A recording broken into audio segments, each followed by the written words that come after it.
ಏಳನೇ ಅಧ್ಯಾಯ. ಅದ್ಭುತ ಅವತಾರ. ಸಾಯಿಬಾಬಾರವರ ನಡತೆ, ಅವರ ಯೋಗ ಅಧ್ಯಯನ, ಕುಷ್ಠರೋಗಿ ಭಕ್ತನ ಸೇವೆ, ಕುಮಾರ ಕಾರ್ಪಡೆಯವರಿಗೆ ಪ್ಲೇಗ, ಪಂಢರಪುರಕ್ಕೆ ಪ್ರಯಾಣ. ಅದ್ಭುತ ಅವತಾರ. ಬಾಬಾರವರಿಗೆ ಸಮಸ್ತ ಯೋಗಾಸನಗಳು ಬರುತ್ತಿದ್ದವು. ಅವರಿಗೆ ಧೋತಿ, ಮೋತಿ ಮುಂತಾದ 6 ಯೋಗಾಸನಗಳಲ್ಲಿ ಬಹಳ ಪರಿಶ್ರಮವಿತ್ತು. 3 ಅಂಗುಲ ಅಗಲ, 22.5 ಅಡಿ ಉದ್ದದ ಬಟ್ಟೆಯಿಂದ ಉದರವನ್ನು ಶುದ್ಧಿ ಮಾಡುವುದಕ್ಕೆ ಧೋತಿ ಎಂದು ಕರೆಯುತ್ತಾರೆ. ಖಂಡಯೋಗದಲ್ಲಿಯೂ ಅವರು ಪ್ರವೀಣರಾಗಿದ್ದರು. ಕೈಕಾಲುಗಳನ್ನು ಬೇರ್ಪಡಿಸಿ ಪುನಃ ಸೇರಿಸಿಕೊಳ್ಳುವ ಯೋಗ ಸಾಧನೆಗೆ ಖಂಡಯೋಗವೆಂದು ಕರೆಯುತ್ತಾರೆ. ಬಾಬಾರವರನ್ನು ನಾವು ಹಿಂದೂ ಎಂದು ಭಾವಿಸುವುದಾದರೆ ಯವನರಂತೆ ಕಾಣುತ್ತಿದ್ದರು. ಅವರು ಹಿಂದುವೋ ಅಥವಾ ಮಹಮ್ಮದೀಯರೋ ಎಂಬುದು ಯಾರಿಗೂ ಸರಿಯಾಗಿ ತಿಳಿದಿರಲಿಲ್ಲ. ಹಿಂದೂಗಳ ಹಬ್ಬವಾದ ಶ್ರೀರಾಮನವಮಿಯನ್ನು ಹೇಗೆ ಆಚರಿಸಲು ಒಪ್ಪಿಸಿದರೋ ಅದೇ ರೀತಿ ಮಹಮ್ಮದೀಯರ ಚಂದನದ ಮೆರವಣಿಗೆಗೂ ಸಹ ಒಪ್ಪಿಗೆ ನೀಡಿದ್ದರು. ಮಲ್ಲಯುದ್ಧವನ್ನು ಪ್ರೋತ್ಸಾಹಿಸಿ ಬಹುಮಾನ ನೀಡುತ್ತಿದ್ದರು. ಗೋಕುಲಾಷ್ಟಮಿಯ ದಿನ ಗೋಪಾಲಕಲಾ ಸಮಾರಂಭವನ್ನು ನಡೆಸಲು ಒಪ್ಪಿದರು ಮತ್ತು ಈದ ಮೊದಲಾದ ಹಬ್ಬಗಳಲ್ಲಿ ಮಹಮ್ಮದೀಯರು ತಮ್ಮ ಮಸೀದಿಯನ್ನು ನಮಾಜ್ ಮಾಡಲು ಒಪ್ಪಿದ್ದರು. ಮೊಹರಂ ಸಮಾರಂಭದಲ್ಲಿ ಮಹಮ್ಮದೀಯರು ಮಸೀದಿಯಲ್ಲಿ ತಾಜಾ ಕಟ್ಟಲು ಸಲಹೆ ಕೇಳಿದ್ದಕ್ಕೆ ಅದಕ್ಕೂ ಸಮ್ಮತಿ ಇತ್ತಿದ್ದರು.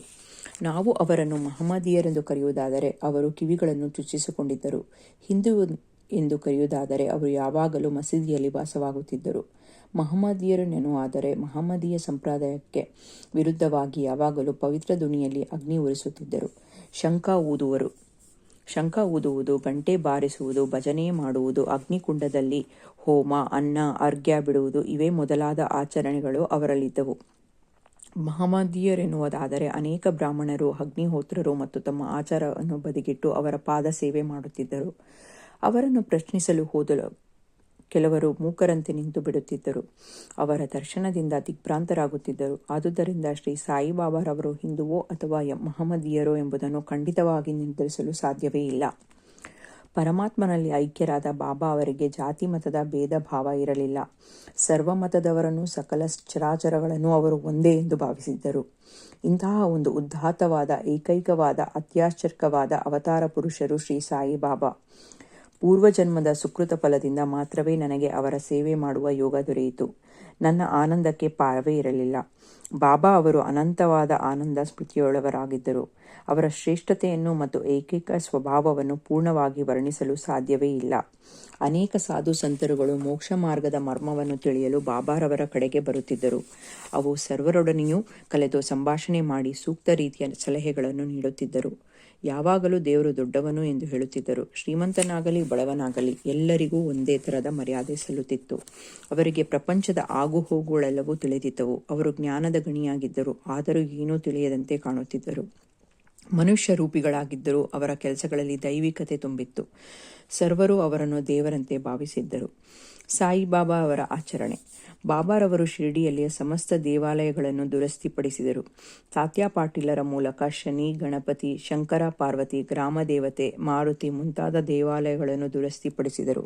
ಅಂತೆಯೇ ಅವರು ಧರ್ಮಿಷ್ಠರಾಗಿಯೂ ಮತ್ತು ದಾನಶೀಲರಾಗಿಯೂ ಇದ್ದರು. ದಕ್ಷಿಣೆಯ ಮೂಲಕ ಸಂಪಾದಿಸಿದ ಹಣವನ್ನೆಲ್ಲ ಒಬ್ಬರಿಗೆ 20 ರೂಪಾಯಿಗಳನ್ನು, ಇನ್ನೊಬ್ಬರಿಗೆ 15 ರೂಪಾಯಿಗಳನ್ನು, ಮತ್ತೊಬ್ಬರಿಗೆ 50 ರೂಪಾಯಿಗಳು ಈ ರೀತಿ ಪ್ರತಿದಿನವೂ ಎಲ್ಲರಿಗೂ ಸಂತೋಷದಿಂದ ಹಂಚುತ್ತಿದ್ದರು. ಅದನ್ನು ಭಕ್ತರು ಬಹಳ ಪೂಜ್ಯ ಭಾವನೆಯಿಂದ ಸ್ವೀಕರಿಸುತ್ತಿದ್ದರು. ಎಲ್ಲಾ ದ್ರವ್ಯವೂ ಸದ್ವಿನಿಯೋಗವಾಗಬೇಕೆಂಬುದೇ ಬಾಬಾರವರ ಇಚ್ಛೆಯಾಗಿತ್ತು. ಬಾಬಾ ಅವರ ದರ್ಶನದಿಂದ ಭಕ್ತ ಜನರಿಗೆ ಬಹಳ ಲಾಭವಾಯಿತು. ಅನೇಕ ಜನರು ಆರೋಗ್ಯದಿಂದ ದೃಢಕಾಯರಾದರು. ಕೆಲವು ಕುಷ್ಠರೋಗಿಗಳಿಗೆ ಗುಣವಾಯಿತು. ದುಷ್ಟರು ಸನ್ಮಾರ್ಗ ಪ್ರವರ್ತಕರಾದರು. ಯಾವ ಒಂದು ಔಷಧಿಯೂ ಇಲ್ಲದೆ ಅನೇಕ ಕುರುಡರಿಗೆ ಕಣ್ಣು ಕಾಣಿಸುವುದಂತಾಯಿತು. ಕಾಲಿಲ್ಲದವರಿಗೆ ನಡೆಯಲು ಬಂದಿತು. ಅವರ ಕೀರ್ತಿಯು ದೇಶಾದ್ಯಂತ ಹರಡಿತು. ಅನೇಕ ಯಾತ್ರಾರ್ಥಿಗಳು ಬಂದು ಬಾಬಾರವರ ಅನಂತ ದರ್ಶನ ಪಡೆದು ಪರಮ ಸಂತೋಷಭರಿತರಾಗಿ ಅಚ್ಚಳಿಯದ ಭಕ್ತಿಯಿಂದ ಹಿಂತಿರುಗುತ್ತಿದ್ದರು. ಬಾಬಾರವರು ಮಾತ್ರ ಯಾವಾಗಲೂ ಮಹಾತಪಸ್ವಿಯಂತೆ ದುನಿಯ ಮುಂದೆ ಕುಳಿತಿರುತ್ತಿದ್ದರು. ಮೊದಲು ಬಾಬಾ ಒಂದು ಅಂಗಿ ದೋತರ ಉಟ್ಟುಕೊಂಡು ಬಿಳಿ ಪೇಟವನ್ನು ತಲೆಗೆ ಸುತ್ತಿಕೊಳ್ಳುತ್ತಿದ್ದರು. ಹಳ್ಳಿಯ ರೋಗಿಗಳನ್ನು ಪರೀಕ್ಷಿಸಿ ಔಷಧಿ ಕೊಡುತ್ತಿದ್ದರು. ಈ ವೃತ್ತಿಯಲ್ಲಿ ಅವರಿಗೆ ಜಯವೂ ದೊರೆತು ಹಳ್ಳಿಯ ಹಕೀಮರಾಗಿದ್ದರು. ಅವರು ಒಂದು ದಾರುಣವಾದ ರೋಗವನ್ನು ವಾಸಿ ಮಾಡಿದ ಕತೆ ಈ ರೀತಿ ಇದೆ. ಒಂದು ಸಾರಿ ಭಕ್ತನೊಬ್ಬನ ಕಣ್ಣುಗಳು ಊದಿಕೊಂಡಿದ್ದವು. ಆಗ ಶಿರಡಿಯಲ್ಲಿ ವೈದ್ಯರಾರೂ ಇರಲಿಲ್ಲ. ಕೆಲವರು ಅವನನ್ನು ಬಾಬಾರವರ ಬಳಿಗೆ ಕರೆದುಕೊಂಡು ಹೋದರು. ಬೇರೆ ವೈದ್ಯರಾಗಿದ್ದರೆ ಸಾಮಾನ್ಯವಾಗಿ ಮುಲಾಮು, ಹಸುವಿನ ಹಾಲು ಇತ್ಯಾದಿಗಳನ್ನು ಉಪಯೋಗಿಸುತ್ತಿದ್ದರು. ಆದರೆ ಬಾಬಾರವರದೇ ಒಂದು ವೈಶಿಷ್ಟ್ಯ. ಸಾಯಿಬಾಬಾ ಅವರು ಬೀಬಾಕಾಯಿಯನ್ನು ಪುಡಿ ಮಾಡಿ ಗುಳಿಗೆ ಮಾಡಿ ಅವುಗಳನ್ನು 2 ಕಣ್ಣುಗಳಿಗೂ ಹಾಕಿ ಬಟ್ಟೆ ಕಟ್ಟಿದ್ದರು. ಮಾರನೇ ದಿವಸ ಬಿಚ್ಚಿ ನೀರಿನಿಂದ ಕಣ್ಣನ್ನು ತೊಳೆದರು. ಊದು ಹಿಡಿದ ಕಣ್ಣುಗಳು ಸ್ವಚ್ಛವಾಗಿದ್ದವು. ಬಾಬಾರವರ ಯೋಗ್ಯ ಅಧ್ಯಯನಗಳು. ಬಾಬಾರವರಿಗೆ ಎಲ್ಲ ಥರದ ಯೋಗಾಸನ ಬರುತ್ತಿದ್ದವು. ಇಲ್ಲಿ 2 ಮಾತ್ರ ವಿವರಿಸುತ್ತೇನೆ. ಧೋತಿ ವಿಧಾನ. ಬಾಬಾರವರು ಮಸೀದಿಯಿಂದ ಸ್ವಲ್ಪ ಹತ್ತಿರದಲ್ಲಿಯೇ ಇದ್ದ ಅಶ್ವತ್ಥ ವೃಕ್ಷದ ಬಳಿಗೆ ಬಾವಿ ಹೋಗಿ ಸ್ನಾನ ಮೊದಲಾದವುಗಳನ್ನು ತೀರಿಸಿಕೊಂಡು ಬರುತ್ತಿದ್ದರು. ಕೆಲವು ಸಾರಿ ಅವರು ಕರಳನ್ನು ಹೊರಗೆ ತೆಗೆದು ಶುದ್ಧ ಮಾಡಿ ಬಿಸಿಲಿನಲ್ಲಿ ಒಣಗಲೋಸಗ ಇಡುತ್ತಿದ್ದರು. ಇದನ್ನು ಅನೇಕ ಶಿರಡಿ ನಿವಾಸಿಗಳು ಕಣ್ಣಾರೆ ಕಂಡಿರುವುದೆಂದು ಹೇಳಿರುತ್ತಾರೆ. ಸಾಮಾನ್ಯವಾಗಿ ಧೋತಿ ಯೋಗವೆಂದರೆ 3 ಅಂಗುಲ ಅಗಲ 22.5 ಅಂಗುಳ ಉದ್ದವಾದ ಬಟ್ಟೆಯನ್ನು ಒದ್ದೆ ಮಾಡಿ ಗಂಟಲಿನ ಮೂಲಕ ಉದರಕ್ಕೆ ತುರುಕಿ ಸುಮಾರು ಅರ್ಧ ಗಂಟೆಯವರೆಗೆ ಅದನ್ನು ಅಳ್ಳಿ ಇರಿಸಿದ ನಂತರ ಹೊರಗೆ ತೆಗೆಯುವುದು, ಒಣ ಹಾಕುವುದು. ಆದರೆ ಬಾಬಾರವರ ಧೋತಿ ಯೋಗವೇ ವಿಚಿತ್ರವಾಗಿದ್ದಿತು. ಖಂಡ ವಿಧಾನ.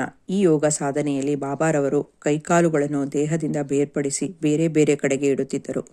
ಒಂದು ಸಾರಿ ಅವರು ಈ ಯೋಗ ಸಾಧನೆಯಲ್ಲಿ ನಿರತರಾಗಿದ್ದಾಗ ಒಬ್ಬನು ಇದನ್ನು ನೋಡಿ ಆಶ್ಚರ್ಯಗೊಂಡನು. ಬಾಬಾರವರನ್ನು ಯಾರೋ ಕೊಲೆ ಮಾಡಿದ್ದಾರೆ ಎಂದು ಭಾವಿಸಿ ಹಳ್ಳಿಯವರಿಗೆ ಈ ಸಂಗತಿ ತಿಳಿಸಬೇಕೆಂದು ನಿಶ್ಚಯಿಸಿಕೊಂಡನು.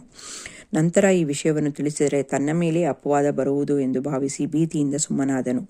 ಮಾರನೇ ದಿನ ಮಸೀದಿಗೆ ಹೋದಾಗ ಬಾಬಾ ಎಂದಿನಂತೆ ಇರುವುದನ್ನು ಕಂಡು ದಿಗ್ಭ್ರಾಂತನಾದನು.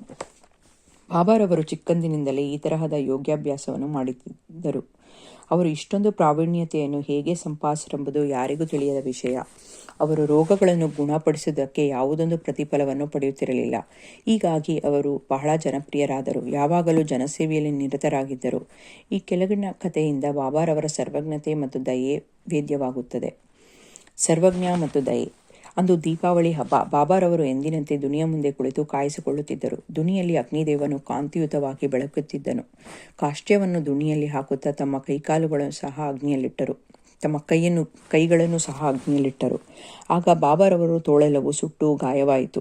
ಇದನ್ನು ಸೇವಕನಾದ ಮಾಧವ ಮತ್ತು ಮಾಧವರಾವ್ ದೇಶಪಾಂಡೆ ಕಣ್ಣಾರೆ ಕಂಡು ಅವರ ಹತ್ತಿರ ಹೋಗಿ, ಬಾಬಾ, ಇದೇನು ಮಾಡಿದಿರಿ ಎಂದು ಪ್ರಶ್ನಿಸಿದರು. ಆಗ ಬಾಬಾರವರು ಅಕ್ಕಸಾಲಿಗನೋರ್ವನ ಪತ್ನಿ ತಿದಿಯೊತ್ತುತ್ತಾ ಕೆಲಸ ಮಾಡುತ್ತಿದ್ದಳು. ಅವಳ ಪತಿಯು ಕರೆದುದರಿಂದ ಮಗುವನ್ನು ಅಲ್ಲಿಯೇ ಬಿಟ್ಟು ಓಡಿ ಹೋದಳು. ಮಗು ಆಟವಾಡುತ್ತಾ ಅಗ್ನಿಯೊಳಗೆ ಕೈ ಇಟ್ಟಿತು. ಈ ಮಗುವನ್ನು ರಕ್ಷಿಸಲು ಲೋಸಗ ಕೂಡಲೇ ಈ ರೀತಿ ಮಾಡಿದನು. ನನ್ನ ಕರಗಳು ಬೆಂದರೂ ಪರವಾಗಿಲ್ಲ, ಆ ಮಗು ಬದುಕಿಕೊಂಡಿತ್ತಲ್ಲ, ಅದೇ ನನ್ನ ಸಂತೋಷ ಎಂದರು.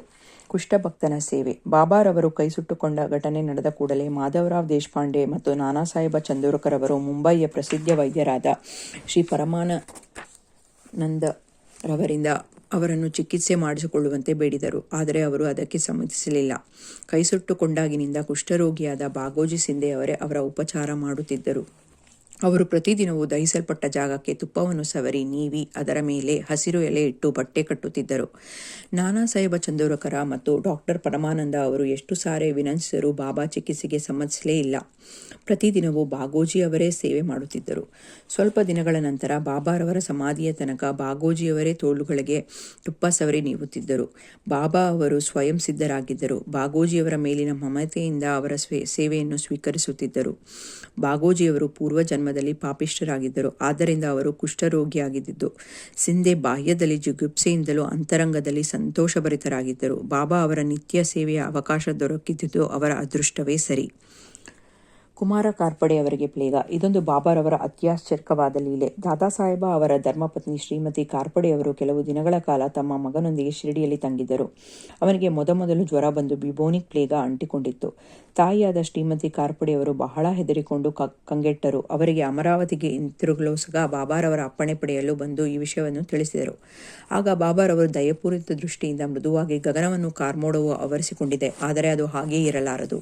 ಕ್ರಮೇಣ ಕರಗಿ ಗಗನವು ಸ್ವಚ್ಛವಾಗುತ್ತದೆ ಎಂದು ಹೇಳುತ್ತಾ ತಮ್ಮ ಕಫನಿ ನಿಲುವಂಗಿಯನ್ನು ಮೇಲಕ್ಕೆತ್ತಿ ತಮಗೆ ಆಗಿದ್ದ 3 ಗಂಟುಗಳನ್ನು ತೋರಿಸಿ, ನೋಡು, ನಾನು ಭಕ್ತರಿಗೋಸ್ಕರ ಕಷ್ಟವನ್ನು ಅನುಭವಿಸಬೇಕಾಗಿದೆ. ಅವರ ಕಷ್ಟಗಳೆಲ್ಲವೂ ನನ್ನವು ಎಂದರು. ಈ ಒಂದು ಏಕೈಕವಾದ ಮತ್ತು ಅತ್ಯಾಶ್ಚರ್ಯವಾದ ಲೀಲೆಯನ್ನು ನೋಡಿ ಅಲ್ಲಿ ನೆರೆದಿದ್ದ ಜನೋಸ್ತಮವು ಸಂತರು ಹೇಗೆ ತಮ್ಮ ಭಕ್ತರಿಗೋಸ್ಕರ ಕಷ್ಟವನ್ನು ಅನುಭವಿಸುತ್ತಾರೆ ಎಂಬುದನ್ನು ಕಂಡಿರು. ಸಂತರ ಮನಸ್ಸು ಮೇಣದ ಹಾಗೆ ಮೃದುವಾಗಿರುತ್ತದೆ. ಮೇಲಾಗಿ ಸಾಧು ಸದು ಬೆಣ್ಣೆಯ ಹಾಗೆ ಒಳಗೂ ಹೊರಗೂ ಮೃದುವಾಗಿರುತ್ತದೆ. ಅವರು ತಮ್ಮ ಭಕ್ತರನ್ನು ಯಾವುದೇ ಪ್ರತಿಫಲದ ಅಪೇಕ್ಷೆ ಇಲ್ಲದೆ ಪ್ರೀತಿಸುತ್ತಾರೆ ಮತ್ತು ಅವರನ್ನು ತಮ್ಮ ಸ್ವಂತ ಶಿಶುಗಳಂತೆ ಕಾಪಾಡುತ್ತಾರೆ. ಪಂಢರಾಪುರದ ಯಾತ್ರೆ. ಇನ್ನು ಶ್ರೀ ಸಾಯಿಬಾಬಾ ಅವರು ತಮ್ಮ ಭಕ್ತರನ್ನು ಹೇಗೆ ಪ್ರೀತಿಸುತ್ತಿದ್ದರು, ಅವರ ಆಶೆ ಆಕಾಂಕ್ಷೆಗಳನ್ನು ಹೇಗೆ ಈಡೇರಿಸುತ್ತಿದ್ದರು ಎಂಬುದನ್ನು ಈ ಘಟನೆಯಲ್ಲಿ ಮನಗಾಣುವಿರಿ. ಖಾನಾ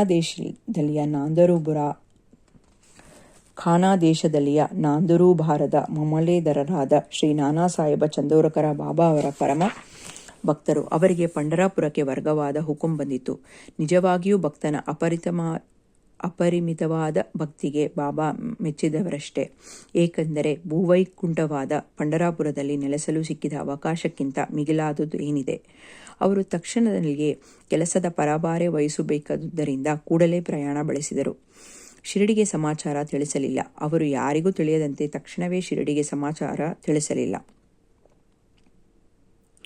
ಅವರು ಯಾರಿಗೂ ತಿಳಿಯದಂತೆ ತಕ್ಷಣವೇ ಶಿರಡಿಗೆ ಹೋಗಿ ಬಾಬಾರವರ ದರ್ಶನ ಮಾಡಿಕೊಂಡು ನಂತರ ಪಂಢರಾಪುರಕ್ಕೆ ಹೋಗಬೇಕೆಂದಿದ್ದರು. ಅವರು ಶಿರಡಿಗೆ ಹೊರಟಿದ್ದು ಯಾರಿಗೂ ತಿಳಿದಿರಲಿಲ್ಲ. ಆದರೆ ಸರ್ವವ್ಯಾಪಿಯೂ ಅಂತರ್ಯಾಮಿಯೂ ಆದ ಶ್ರೀ ಸಾಯಿಬಾಬಾರವರಿಗೆ ತಿಳಿಯದಿರುವುದೇನಿದೆ. ನಾನಾ ಸಾಹೇಬರು ಶಿರಡಿಗೆ ಸ್ವಲ್ಪ ದೂರದಲ್ಲಿಯೇ ಇದ್ದ ನೀಬಂಗಾಂವ್ ಸಮೀಪಿಸುತ್ತಿದ್ದಂತೆಯೇ ಕ್ಷಣದಲ್ಲಿಯೇ ಬಾಬಾರವರು ತಮ್ಮ ಜ್ಞಾನ ದೃಷ್ಟಿಯಿಂದ ಅದನ್ನು ಅರಿತು ಮಸೀದಿಯಲ್ಲಿ ಮಾಳಸಾಪತಿ ಮತ್ತು ಇತರರೊಡನೆ ಸಂಭಾಷಿಸುತ್ತಿರುವಾಗ ತಕ್ಷಣವೇ ಪಂಢರಾಪುರದ ಬಾಗಿಲು ತೆರೆದಿದೆ. ಈಗ ನಾವೆಲ್ಲರೂ ಭಜನೆ ಮಾಡೋಣ ಎಂದರು. ಅನಂತರ ನಾನು ನನ್ನ ದೇವರ ವಾಸಸ್ಥಾನವಾದ ಪಂಢರಾಪುರಕ್ಕೆ ಹೋಗಿ ನೆಲೆಸುವೆ ಎಂದು ಭಜನೆಯನ್ನು ಆರಂಭಿಸಿದರು. ಭಕ್ತರೆಲ್ಲರೂ ಜೊತೆಗೂಡಿ ಭಜನೆ ಮಾಡಲು ಆರಂಭ ಮಾಡಿದರು. ನಾನಾ ಸಾಹೇಬರು ಕುಟುಂಬ ಸಮೇತ ಬಂದು ಬಾಬಾರವರಿಗೆ ನಮಸ್ಕರಿಸಿ ಪಂಢರಾಪುರಕ್ಕೆ ತಾವು ನನ್ನೊಡನೆ ಬರಬೇಕು ಎಂದು ಪ್ರಾರ್ಥಿಸಿದರು. ಆ ಆಮಂತ್ರಣ ಅನಾವಶ್ಯಕವಾಗಿತ್ತು. ಏಕೆಂದರೆ ಬಾಬಾರವರು ಈ ಹಿಂದೆಯೇ ಪಂಢರಾಪುರಕ್ಕೆ ಹೋಗುವ ಇಚ್ಛೆಯಿಂದ ಭಜನೆಯನ್ನು ಆರಂಭಿಸಿದರಷ್ಟೇ. ಇದನ್ನು ಕೇಳಿದ ನಾನಾ ಸಾಹೇಬರ ಮನಸ್ಸು ಕರಗಿ ಅವರು ಬಾಬಾರವರ ಪಾದಾರವಿಂದಗಳಿಗೆ ಎರಗಿದರು. ಅನಂತರ ಅವರ ಆಶೀರ್ವಾದ ಊದಿ ತೆಗೆದುಕೊಂಡು ಪಂಢರಾಪುರಕ್ಕೆ ಪ್ರಯಾಣ ಬೆಳೆಸಿದರು. ಶ್ರೀ ಸಾಯಿ